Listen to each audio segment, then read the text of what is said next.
So I'm here on Tier Maker and I have a list of the top 100 animes from MyAnimeList. So these are the top 100 most popular animes generated from a list by somebody on Tier Maker from MyAnimeList. So I'm going to be re-ranking these animes based off of my opinion, because I've seen the majority of these shows. Oh, okay. Well, then it'll still work if you're listening. I've seen the majority of these shows, so I think I have a pretty good idea. And again, if there's anything I can talk about ad nauseum, it is anime, because in sports, anime and sports, those are my two areas of expertise. And I have not looked at this entire list, so I don't even know what to expect. So I'm gonna start from the bottom, I guess. So Clannad, that's Clannad, right? I think so. Clannad, you know what? I haven't seen it since it originally came out, and I do not want to categorize it incorrectly. So I'm gonna put it on haven't watched, even though I have watched it. I haven't seen it in a while, and I just remember a lot of depressing shit happening in that show. Oh, this is easy. Fullmetal Alchemist Brotherhood. Well, we're gonna go ahead and move that shit all the way to the top up here. Hold on. Let's move this to my category called motherfucking classic, because it is. If you're ever looking for a show that gives you everything, a show that gives you a great story, great music, great characters, great animation, and it actually ties the story up. I mean, I love the original Fullmetal Alchemist. Like, the original Fullmetal Alchemist was my favorite anime of all time until Fullmetal Alchemist Brotherhood came out. And then it usurped it, because it just continued the story and it added all of the characters that should have been there before. And I feel like if you had a show that was already my favorite and you like half-assed the second part of it and just like made stuff up and it was still my favorite, how could this one not be my favorite? And it is. For anybody who has not seen Fullmetal Alchemist Brotherhood in its entirety, watch it. Like, the next show that you put on Netflix, or I think it's on Hulu, I think it's on Netflix too actually, watch Fullmetal Alchemist Brotherhood. It's ranked as like the #1 anime by so many people for a reason. It's the same reason that everybody says Michael Jordan is the greatest basketball player of all time. It's the same reason people say Jerry Rice is the greatest football player of all time. Because you watch them and you watch it and you're like, oh yeah, this is the best. Like, it's the best. Like, maybe you have maybe you have like a different preference. Like, you know, you're more into like, I don't know, samurai type stuff, right? You know, and you're like, Samurai Champloo is, you know, it's my favorite. Like, maybe it's your favorite, but it ain't better than Fullmetal Alchemist Brotherhood.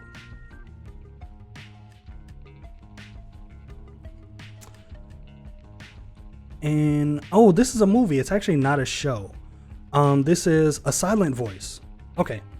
So A Silent Voice is, I'm debating between a motherfucking classic and amazing. It's I'm gonna drop it in amazing right now, because it's an incredible movie. I recommend this movie for anybody who isn't into anime but they're willing to give anime a shot. A Silent Voice it tugs at your heart, you know. It's you're probably gonna shed some tears while you're watching it, and not in a bad way, in a good way. It's just it's a lot of emotions in that movie. For anybody who's unfamiliar, it's basically a redemption story about, you know, a elementary school bully who used to bully a deaf girl in elementary school. And now that he's in high school, he regrets a lot of what he did. And it's just the story of his redemption and how his actions, even as a child, affected this girl who's now in high school, and, you know, is having trouble coping with life. And it's about both of their stories. It's a phenomenal movie. I don't think I would put it in a motherfucking classic, but I'm gonna stick it at amazing. Akame got killed. Akame got killed was in my top 10 anime of all time. And I'm gonna stick it in amazing. And some people might disagree with that. But here's the reason. Akame got killed is brave enough to kill off characters. You know, they call it the Game of Thrones of anime for a reason. It's not afraid to kill off characters, main characters, pivotal characters. It's not afraid to kill them off. And it doesn't feel like they're being killed off for no reason, at least not to me. It feels like it fits in the story. You know, I think that there's a little bit more they could have did plot-wise for sure, but as far as like combat and the characters go, it's great, and it does get you attached to the characters.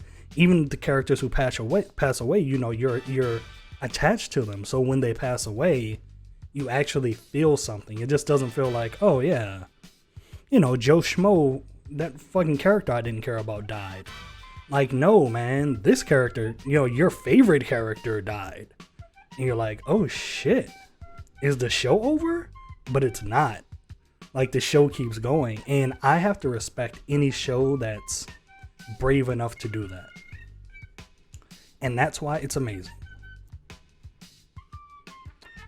This is Violet Evergarden. I have not watched Violet Evergarden. I have it on my to watch list, but I have not watched it. So I will be skipping Violet Evergarden, but I've heard very good things about it.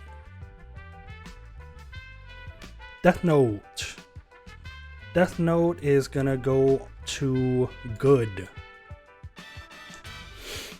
Death Note could have been a motherfucking classic. It could have been amazing. But they killed off, I don't want to spoil anything, they killed off a major character in the show far too early and introduced another protagonist or antagonist, depending on what side you're on, that just didn't fill the shoes of the first character. And for that reason, the show it never felt the same. If anybody watched like Luke Cage, and you know, they killed off Cottonmouth, right? And the show just fell off from there because he was such a good villain or such a good counter character to our protagonist. And the same thing happened with Death Note. And once you know, you have the cat and mouse game, but then you replace either the cat or the mouse with, I don't know, a goddamn caterpillar or something, and it's like it doesn't feel the same. And that's what happened to Death Note. It's a crazy good, you know, idea, and it was executed exceptionally until that happened. And I believe Death Note, and I'm probably going to say this several times while making this list, but I feel like Death Note is one of those shows that could definitely get a remake one day where they undo what they did. Because there's a lot more potential with Death Note. And I know a lot of people would agree with me there. Overlord. I have not seen Overlord. Your Name. I have not seen Your Name. Shh, don't tell anybody. I know it's like basically the best anime movie of the modern generation, but I have not seen it. I don't know why. I guess it never, I don't know. It never came to me, but I have not seen Your Name. I'm just gonna jump around here because I'm seeing some interesting titles kind of. This one. So right here, right? High School, what? Irregular High School? I can't remember the name of this goddamn show. High School of the Irregulars, or the Irregulars at something high school. Let me tell you something. This show is the most motherfucking plain Jane regular ass show. It has the name regular in it for a reason, because this show is fucking regular, dude. Like, there's nothing special about this show. Like, it's the most generic shit I've ever watched. Like, the main character is just the quintessential, oh, I'm this guy who I don't have talents, but actually I have these secret powers that are stronger than everyone's. Like, and then the sister has a brother complex, and just none of the characters, none of the supporting cast feels real. Like, they just feel like paper mache characters that are just there to play off of the protagonist. Like, there's nothing special about this show. It is your standard run-of-the-mill, I go to a superpower high school show. I mean, I see how someone could enjoy it, but I don't see how it could ever be anybody's favorite show. Like, it's so goddamn generic. And that's my thoughts on that show. So it's going the nah B category, because nah B, like, it isn't trash. Like, the show's not trash. I'm not putting it in alright because, like, it's so nah B, nah. Let's see. Let's find. Oh, here we go. We got another motherfucking classic here. Steins Gate. Get your ass up there. Steins Gate. Motherfucking classic off top. These two shows right here are like 1A and 1B. And if I'm not mistaken, they were ranked on MyAnimeList like number 1 and number 2 for a long time. So it took me years to watch Steins Gate. Because I was not, I don't know, I wasn't really interested, in the semicolon in the name kind of threw me off. Because I thought it was like that show Chaos Head, which I guess they are set in the same universe, but Steins Gate is what sci-fi, time travel, it's the pinnacle of that presented in an anime. You know, you take the butterfly effect and you like crank that shit up to 100. And the twists and turns and the characters in Steins Gate keeps the circle of characters very small. And it does it perfectly because you care about all of the characters, but there's so much going on that you forget little details until something happens with time travel, and then you're like, oh shit, I forgot about that. Oh my god, I forgot about that. But the show presents it to you in a way that it's your fault that you forgot. The show didn't do anything to make you forget. It's just you're trying to keep up with everything going on. And so you feel like you're truly one of these characters where things are starting to spin out of control and you're like, what do I do? What do I do? Oh my god, how did we get here? It's very sci-fi heavy, you know. So if you're someone who's not into sci-fi, then maybe it isn't for you, but there's a lot to follow. There's a lot of story in Steins Gate. But I would definitely recommend it. Like I said, these two are 1A and 1B. Alright, so Toradora. Our first real romance, I guess, series. We're going to put that in amazing. So I don't feel like Toradora is a classic, but it's definitely an amazing show.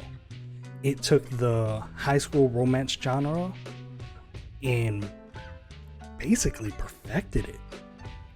You know, it might be a classic, man, to be honest, you know. Shit, I might have to move this thing up. Because Toradora, it took everything that we could possibly want from a high school rom-com and gave it to us.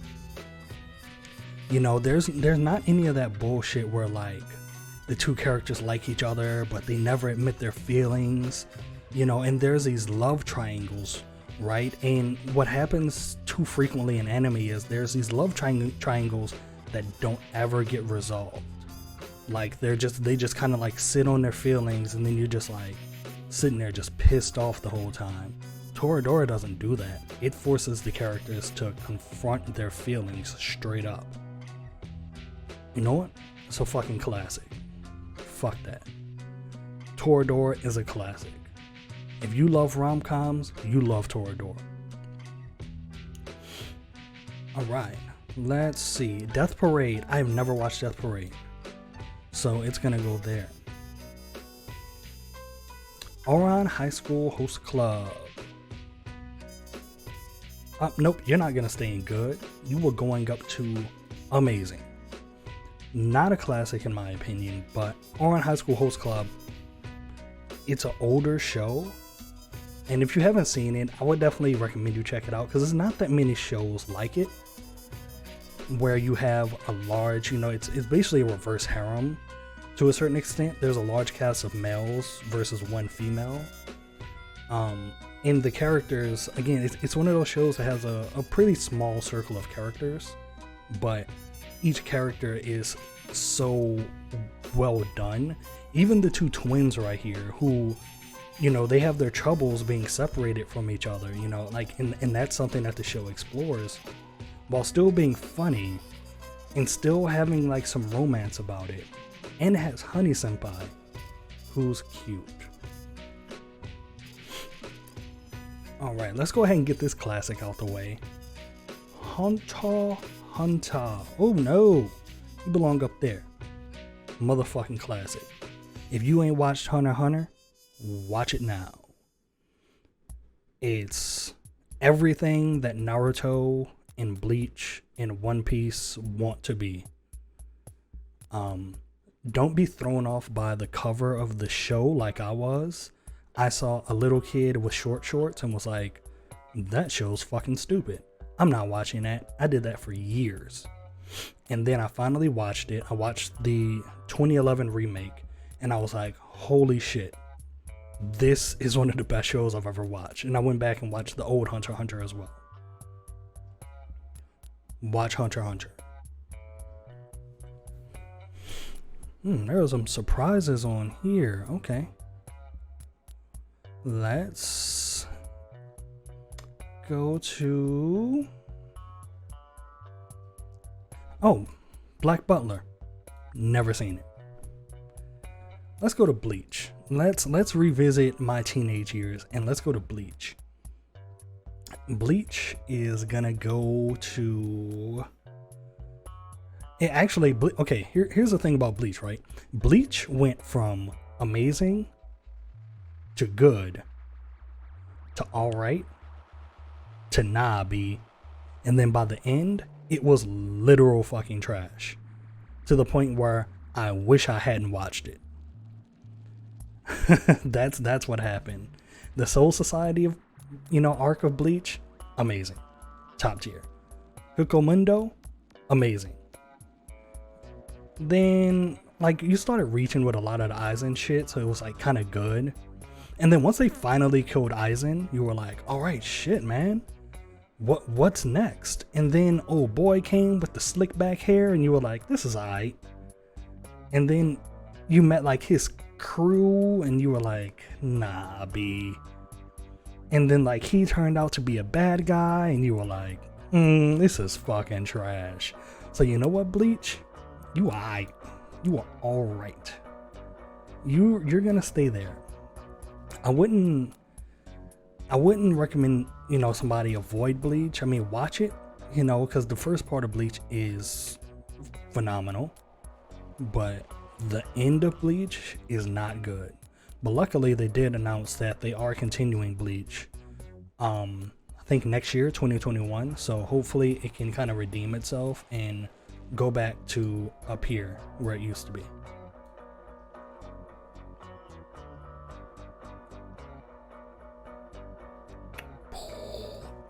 Kuroko no Basket. Amazing. If you're a fan of basketball and you follow the NBA, the WNBA, Kuroko no Basket is amazing. There's no and ifs or buts about it.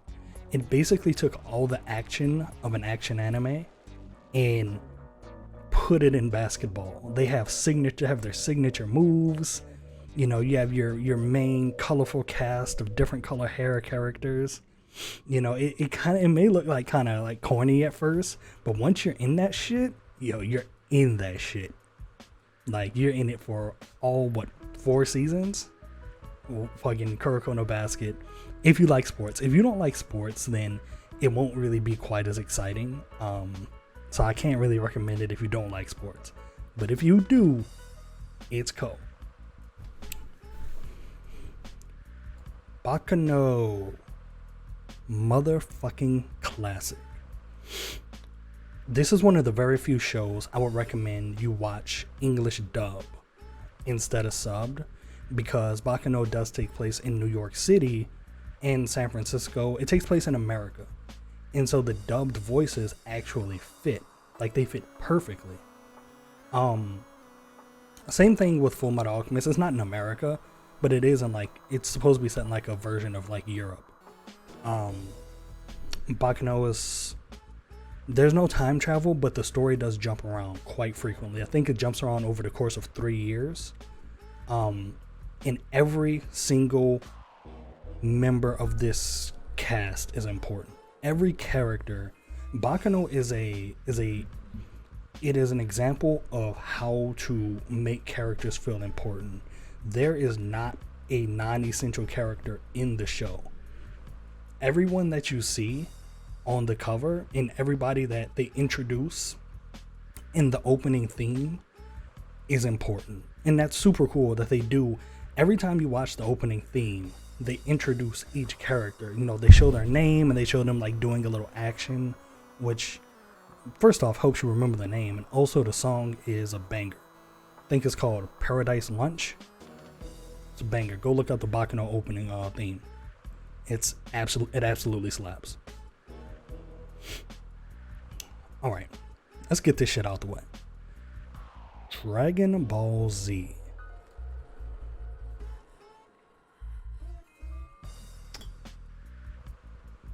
Where do you go? Oh, you're gonna have to wait, Dragon Ball Z. I have a phone call. Hello? Hey.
Alright, where was I?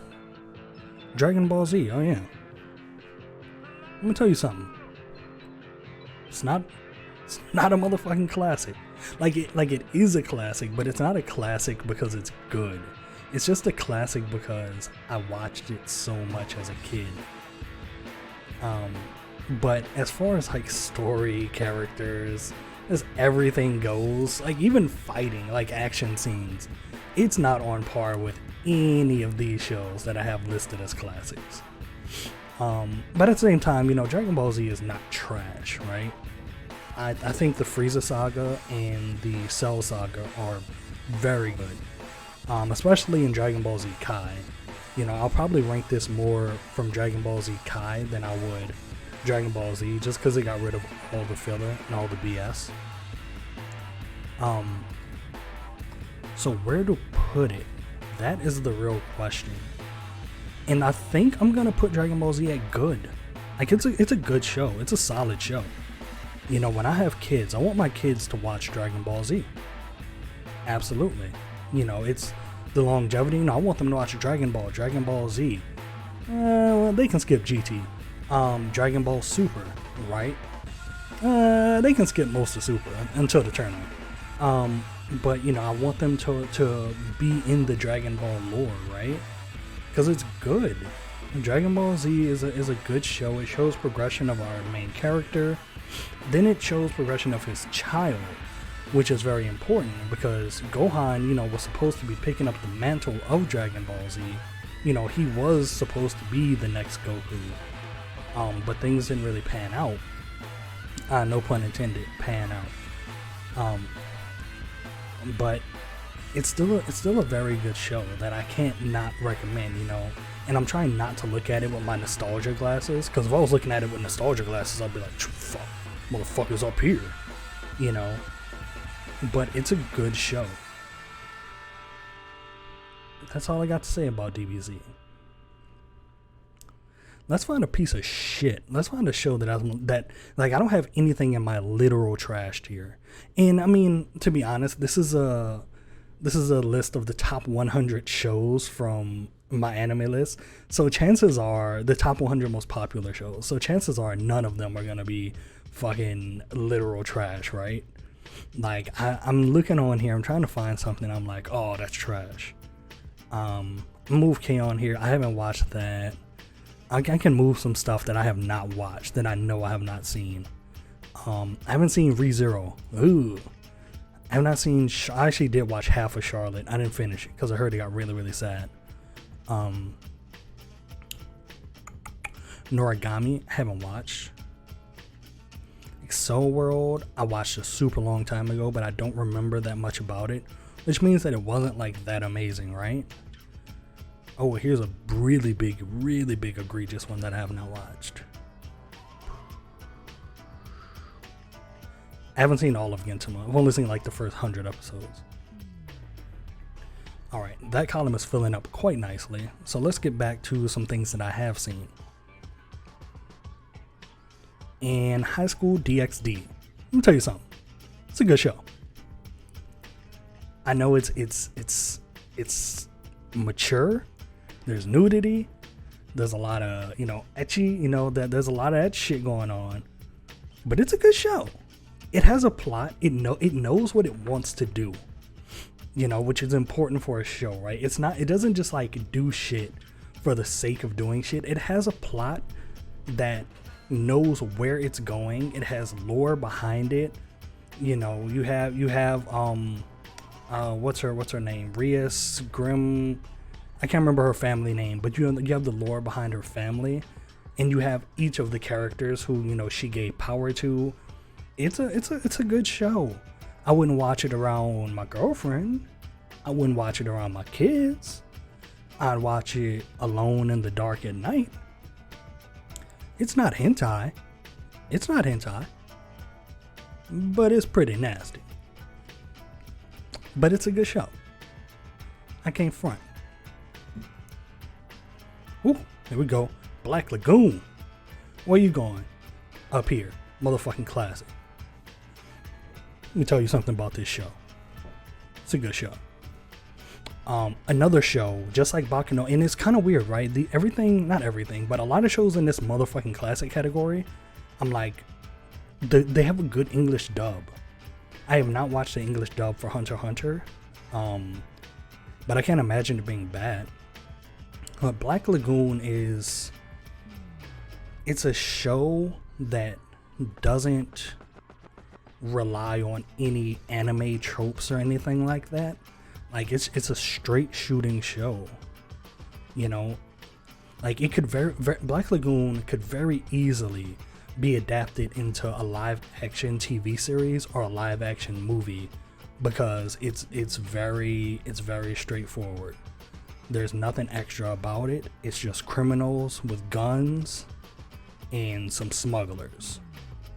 It's the type of show that when you have a friend or girlfriend or boyfriend who was like, I'm not really like in the anime, show them Black Lagoon. I have a friend like that who, you know, wasn't really like in the anime growing up, right? You know, growing up, he wasn't into like Pokemon or Dragon Ball Z. Just, it wasn't his jam. I let him watch Black Lagoon. This was a long time ago, right? This is back when I used to get discs from Netflix. And I got Black Lagoon season 1 on DVD.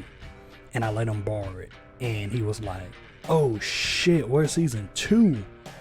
And so they do have that season 1, season 2, and then you have Roberta's Blood Trail, which is an OVA, kind of like a pseudo season 3, about one of the characters that was in the show, and it is a fucking phenomenal war game. The characters are great. The setting is great. The setting of Black Lagoon is very unique. You know, it takes place in, I think the name of the city is called Ranipur, which I can only assume is like somewhere around like Thailand or something. I don't know. It's like a scummy city, but it has a very different setting and a very believable setting. Black Lagoon, everybody should watch Black Lagoon. You know, if you like action, Black Lagoon's for you. The characters, Revy, ridiculous. Rock, ridiculous. Dutch, black. You know, it has one of the main characters is black. Come on, man. Get out of here. Alright, let's see. I haven't watched Psycho Pass. Oh shit. Okay. No, Sword Art Online. Literal fucking trash. There we go. I was looking for one. Whoo. Okay, yeah, literal fucking trash. I know this is like the second season of Sword Art Online where they're playing like Gale Gun Online or whatever. Fuck that show. Anyway. Oh, is this Nisekoi? It's alright. I had very high hopes for it. I liked the way the characters looked. You know, I'm a sucker for romance. It was okay. I think they tried to do a little bit too much with this damn show. Like, one of the girls had a key, had a locket that needed a key, and then another girl had a locket. It was just doing a whole lot. And it wasn't, at a certain point, I stopped really caring that much about it. I'm gonna just leave it at that. I don't love it. It's alright. It's alright. 7 Deadly Sins. This is season 1. So, if we're just going strictly off of season 1, amazing. Season 1 of 7 Deadly Sins was so refreshing to the world, you know? Like, it did something that it had characters, and it had brought me into like this magical like fantasy world that animes usually don't visit, like medieval worlds that much, right? Like the first season of 7 Deadly Sins introduced most of the 7 Deadly Sins, and they were also unique, and they were just cool characters. You know, Elizabeth was honestly probably the blandest character, which kind of worked because she isn't one of the 7 Deadly Sins. She's the princess in distress, right? So yeah, the first and second season of 7 Deadly Sins, I recommend. That third season, nah, B. Hey, if the third season was on here, that motherfucker would be down here. Nah, B. Miss me with that shit. But since we're talking about the first season, action adventure, I mean, you can't go wrong with the first season. It just sucks that it kind of went downhill after that. And I'm hoping they can, pick it back up. I actually have Seven Deadly Sins like artwork like right next to me. Like, let me see. Look at that. I have Diane right here.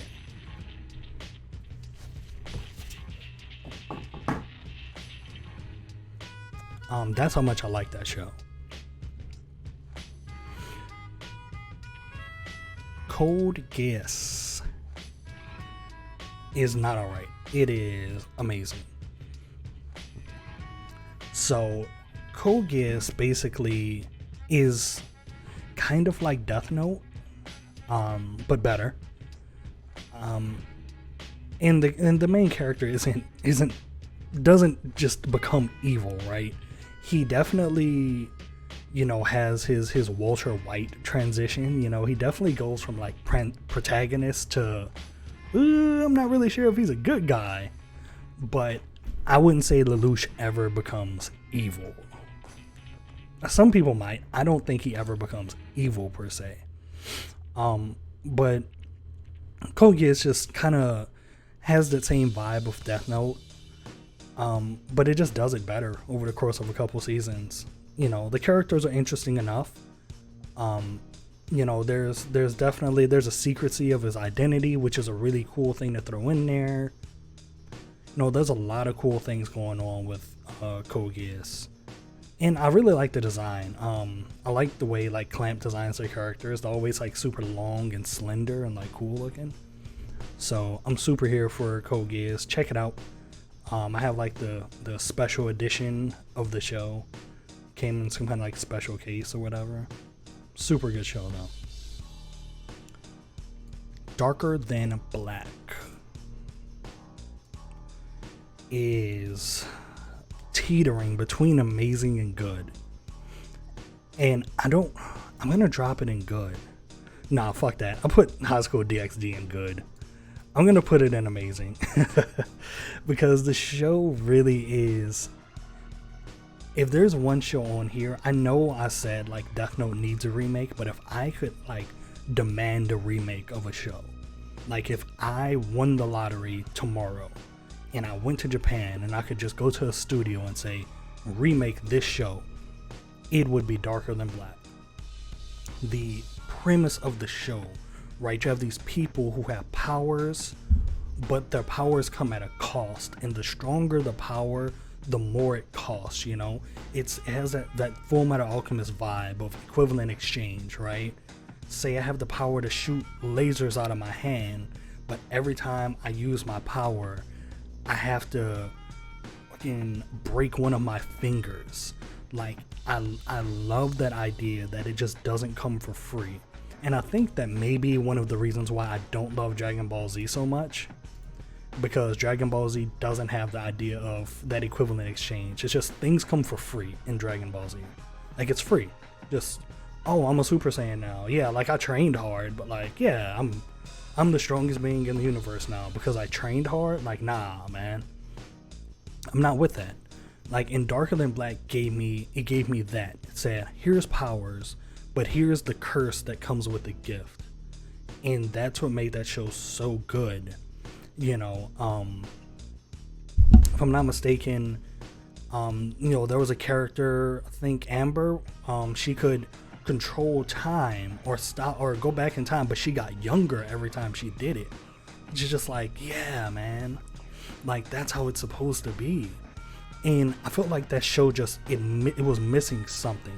It dropped the ball somewhere, and I don't know where it dropped it, but it has the potential to be up here in this classic territory, like it does. Like, no and ifs or buts about it. I'll say this though, the second season of the show, trash. I watched the second season of this show with such high expectations, and I was like, this is some of the worst anime I've ever seen in my life. Like, in my life. I've never seen a ball drop that hard. I'm gonna leave it at that, man, but that second season was trash. I would love to see a remake of Darker Than Black. I would love to.